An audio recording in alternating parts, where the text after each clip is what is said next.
Tolani is a beautiful, successful entrepreneur who lived a big part of her life in St. Jamestown. I moved to St. Jamestown back in 2017, I think. And so I lived there for a number of years.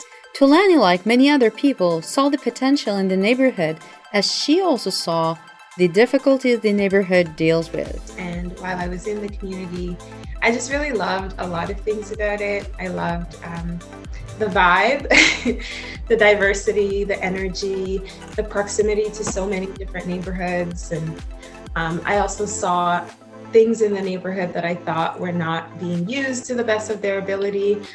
For example, the space beside the food basics is one of those spots where I'm like, something beautiful could be done with that space. And I just saw a lot of potential in the community that I felt was not fully realized. Here also we have Chelsea, who is also an entrepreneur and passionate about the business. Similar to Tolani, I've lived in St. Jamestown. I've lived here for 3 years. And I guess about my background, my undergrad was actually in engineering. And through that, I realized that engineering is a very stressful profession. And so we learned about keeping people physically healthy and safe at work.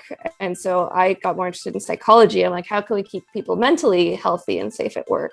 And so then that led into this whole field of workplace wellness, which is something I'm very passionate about, particularly mental illness and preventing that. But like through learning that, like Tolani said, I learned that health is so holistic. There's so many things we need to consider. And we learn about things like the social determinants of health, like things that are out of our control, but have an impact on our health. And that's been especially evident during COVID, where we see these like COVID hotspots, where it's just your postal code defines how much COVID is in the neighborhood. And so we see that with like St. Jamestown, because it is so densely populated. There's so many people. The people living here have fewer resources, so it's harder to self-isolate and things like that. So all of these things working together, and you see how complicated health is. And it's not just like, oh, COVID can impact anyone. And like, it can, but it's impacting some people more so than others. The way I got interested in the idea was just because outside of this project, I had been involved in entrepreneurship projects. So I'm a huge fan of entrepreneurship. I'm a bit of a serial entrepreneur. And I also love the community of St. Jamestown. So it really was just like a love for entrepreneurship and a love for St. Jamestown that came together to birth this project. Whether in meetings, gatherings, or prayers for the neighborhood, they were talking, speaking about problems, about potential opportunities, and what could help to make the change. And I was part of a team that prayed for the community once a week. And so when we would pray about things, of course, we would talk about things and we would be like, oh, let's pray that this changes or that changes. And we've seen a lot of like beautiful changes over the years, like people planting things like planters in that space that I was referring to. And so we, I guess, felt that we also had a role to play with our own skills. And myself being an entrepreneur and really passionate about business, and Chelsea also being an entrepreneur, we decided, and we actually started chatting with another friend of ours from the community who's an entrepreneur.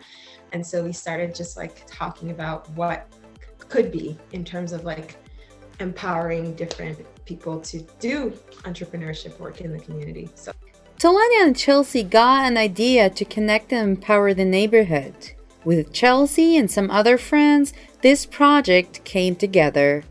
Ourmarketplace, an online fair that gathers all businesses, entrepreneur projects in St. Jamestown to empower the neighborhood and to self-support the businesses in the neighborhood. Love the community of St. Jamestown. So it really was just like a love for entrepreneurship and a love for St. Jamestown that came together to birth this project. And then also like having people to do it with. And then this friend Tolani mentioned, his name is Nabil. He's a part of our prayer team here in St. Jamestown and a fellow entrepreneur. And so he was talking about, he's been running food festivals in Toronto in specific neighborhoods. And we got chatting about that. and he wanted to do a food festival in St. Jamestown, which we were working with him on as well. And he talked about wanting to move to different businesses beyond food vendors. And he also had a program where he would be training and equipping business owners for running food businesses, understanding the logistics and that sort of thing, to have a successful food business. And so from that came this idea of doing something broader than food. We have lots of food vendors with our event, but we have lots of other vendors as well. And so Tolani and I were able to tap into our networks and see like, okay, who can provide expertise on business finances and marketing and all of that sort of stuff. And we were able to provide expertise from our own backgrounds and our own experiences to really help our vendors get comfortable online and get selling their products online. And then we were able to launch this event to start stimulating some shopping for these vendors. And I are part of an organization called Move In. And so Move In helps to facilitate these prayer groups in different neighborhoods like St. Jamestown. So we have a prayer group in Moss Park as well. We have one in Parkdale. And we have prayer groups, like it's not just in Ontario, but it's all over the world. And so this is something we wanted to try this event out in St. Jamestown, see how it goes. And then we can equip people doing move-in in other neighborhoods to try something like this in their own neighborhood. So we've been talking about different economic initiatives for almost a year now. And this idea started to come about, I think, since like March. And so, we've been working towards it, especially through May. We were really working hard to get it going, get the vendors prepared. So I think March is about when this specific event got started. I think this is a great project, but how was the reaction in the neighborhood? Yeah, very positively. This is definitely a need, an economic need that we've heard a lot throughout the neighborhood as we've been contacting different organizations and partners. They're really echoing like, yes, employment and businesses are something that are a huge need for St. Jamestown. And so we're really seeing that, okay, we're part of like a bigger picture here of, it's not just like us running our program and be like, okay, great. But it's something long-term that we're building into and collaborating with lots of different people on. Yeah. What about you, Tolani? Have you seen specific reaction within some businesses, or are you targeting small businesses over bigger businesses, or all of them? Like, how do you see this? Yeah, so I guess the reaction has been positive from the businesses as well. So a lot of the businesses that reached out to us, because we put out the ads, and most of the businesses that reached out to us were kind of like small businesses, either starting up for the first time or just recently established. And I think part of why they're the ones who reached out is because we advertise it as something where even if you just have an idea, you can come to us. And so we did have some people who haven't even done anything yet. And it was really neat to just be able to see them take the information and actually apply it immediately. We had people, launch websites, register businesses, do all of these things for the first time through this initiative. And then seeing it like up and running on the main platform is just really beautiful. Yeah, so the website is very interactive. Our desire was to make it an interactive shopping event. Our heart would be to have it physically if it weren't for COVID. So maybe even in that space that I mentioned a few times now, beside the food basics, having vendors set up, having the place really made beautiful, and having the community come down and check things out.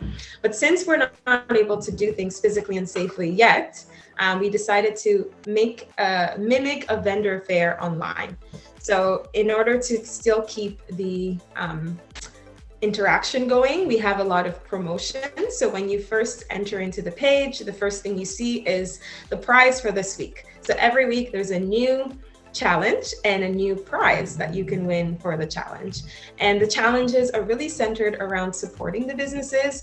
So it's centered around sharing about the event, sharing about different vendors, purchasing products from the vendors, leaving a review for the vendors so they can get some constructive feedback, and basically things like that. So that's how we tried to mimic the vendor fair feel online.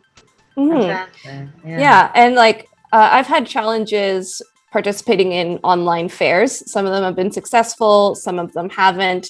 And so that's definitely something coming into this that we were aware of, that it's not the same as an in-person fair. As much as we want it to be, it's a very different experience. So we're doing our best to encourage shopping, to encourage people to get the word out. And yeah, just to make it a great event. Amazing. Let me ask you again, is it focused on St. Jamestown, or it's per region, or how are you going to make it to be able to expand later? Yeah, I think later it'll be very community focused. So right now there's a St. Jamestown event. Maybe in the future we'll have a Parkdale specific event or a Regent Park specific event, something like that. But I think it's really focused on empowering this neighborhood and understanding the needs of this neighborhood, because every neighborhood's a little bit different. And yeah, interacting with businesses that are right next door. And then as well, like the larger region around us, like people know St. Jamestown and they kind of associate it as like sketchy or something, but really breaking down that picture and helping to see the beauty of St. Jamestown. Because like once you're in here, you see the beautiful community that's here. And I feel like people on the outside, they just stay on the outside. So kind of facilitating that connection with the wider area as well. Yeah, and I would say to add to that, St. Jamestown was a natural start for us just because we had personal ties in the community. So it's a great place to start. But the heart of it is for it to be in any neighborhood that could benefit from this.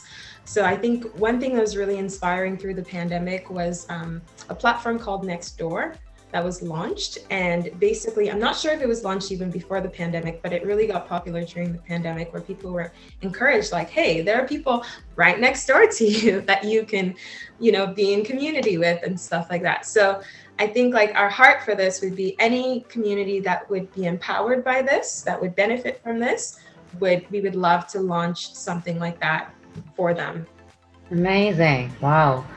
Are there specific steps or procedures the person with a new business should bring with them, or specific procedures they should consider when they are registering with you? We're pretty open. Yeah, we just wanted people who have an idea. And so if that's already an established business, then great. We're happy to help you continue build that up, or just give you a platform where you might get some more customers. Which is definitely the case for a few of our vendors. They already have like a solid customer base, but they just wanted another opportunity to connect with more people or to get some wisdom from other entrepreneurs. But there are a couple of people who hadn't started a business yet. They just have an idea and they don't know where to start. Mm-hmm. And so that's where we can come in and help, because it can be really daunting, like understanding the legal and financial logistics of everything. Mm-hmm. So we help people to break that down, make it easy to get started. So all we really need is an idea, and we're happy to help dream and run with it, and then also get into the practical steps for moving forward. Yes, so it's called Ourmarketplace.ca, and it's just a generic name for a community marketplace. And the St. Jamestown one is found on the main page right now because it's the first one. But in the future, it can be ourmarketplace.ca/SJT or something like that for different neighborhoods. Mm. Yeah, and the event itself for the month of June, we called the St. Jamestown Scavenger Hunt to kind of encourage, exploring the neighborhood, searching and finding all these things you didn't know were already in the neighborhood. So that's kind of the way we marketed it, to get people excited about it. But the overall kind of initiative is called Our Marketplace.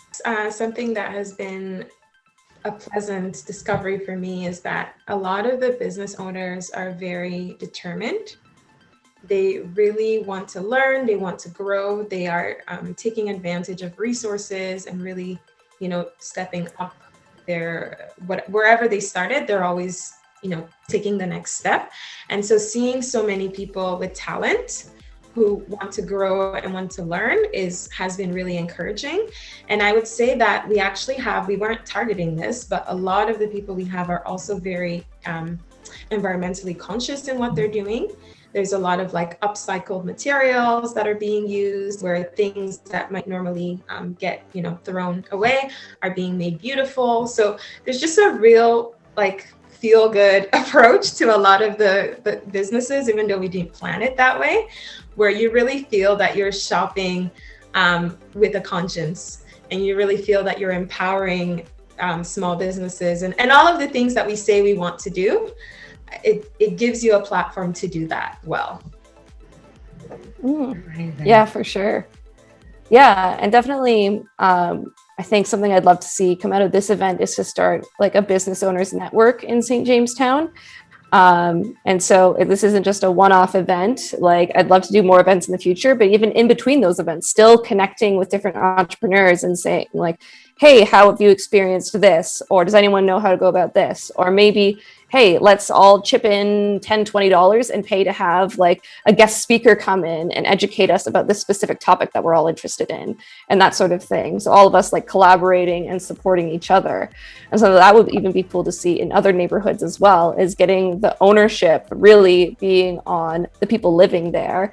And just being excited to move it forward and keep it going. And so it's not just us doing everything all the time, but us getting it started and then the community like taking it and running with it. I'm already in love with this idea. But what are the struggles that Ourmarketplace.ca has already encountered so far in the neighborhood? Yeah, like one of the big struggles in St. Jamestown, because there's a lot of, like, especially there's the Toronto Community Housing Building, so a lot of people who don't have access to the same resources that people in other communities might. So one of the challenges was just technology. So people who weren't familiar with technology, who weren't comfortable with it. So we had to kind of grow and adapt and say like, okay, yeah, you can join in Zoom on your smartphone. You don't need a computer, or you can phone in and that sort of thing. So we'd have to adapt. But yeah, it's easy to forget. Not everyone has a laptop that they can just post their listings online. So we have to figure out like, okay, is this something that is manageable with just a smartphone? Mm-hmm. Yeah, and I would say another challenge is some of the people we've had are mothers. And, you know, with COVID, they have their kids with them. And so you're trying to run a business, you're trying to take care of the kids, you're trying to run the house, all of these things at the same time. It hasn't been easy. So definitely we're looking forward to when some of these challenges alleviate, with things getting a bit more back to normal, and hoping that the moms would be better engaged to be able to launch their businesses. One other thing to add to that was I was surprised how open our vendors were with us when they brought this up. But they said, like, what if I start a business and I start to earn money, but I'm on welfare, or I'm on ODSP or CERB or whatever it might be? Like, will I lose that? Because that's scary, like, to start a business and be at risk of losing the thing that's keeping you stable. And so, that was something that, this is the neighborhood where, a lot of people are living on government support. And so, we want people to be thriving and not be afraid in running their business. Like, there are risks with starting a business, but that was something that I just forgot to anticipate. It was like, how do we navigate that? Like, I don't have the expertise in knowing how welfare works and how earning an income would impact your welfare status. And so that's kind of where we, again, tap into our network and see, like, okay, who does know about this? Who can provide some guidance for our entrepreneurs? This reminds me of one other challenge we had, which was a lot of people were wanting to do food businesses, and there are a lot of regulations around food businesses. One of the main obstacles being like a need for a commercial kitchen. And a lot of the commercial kitchens are expensive. And if you're just starting up, you can't really afford to invest that much money into a commercial kitchen to see where this goes. And so that was something else that came up as just a major barrier for people to get into the food business. Yeah, because you're not allowed to use the kitchen space in the place where you live. It needs to be a separate kitchen. So that's something else that we've been looking into, like, okay, what are commercial spaces in the neighborhood? Is this an opportunity for us to find a space and create a shared working space for people? So definitely something I'm doing research on to see how we can support our food vendors. Thank you so much, Tolani and Chelsea. Thank you for your time and for this great project. And I hope this business will boom all over, not only St. Jamestown, but Toronto and around Toronto. Yeah, thank you so much. Thank you. Our marketplace is a true example of what true love of the neighborhood fed by education with the spirit of making initiatives and connecting the dots can make a massive change to our lives. It all started from the love of that space behind Food Basics. I contacted Tolani and Chelsea and I knew that they made a great event right before the second lockdown. Stay tuned for another episode to know what happened with our marketplace and what businesses in St. Jamestown are making the change. Stay tuned. Don't forget to like, comment, share, and subscribe to our YouTube channel and check out all of our social media platforms. For more information, check out our website.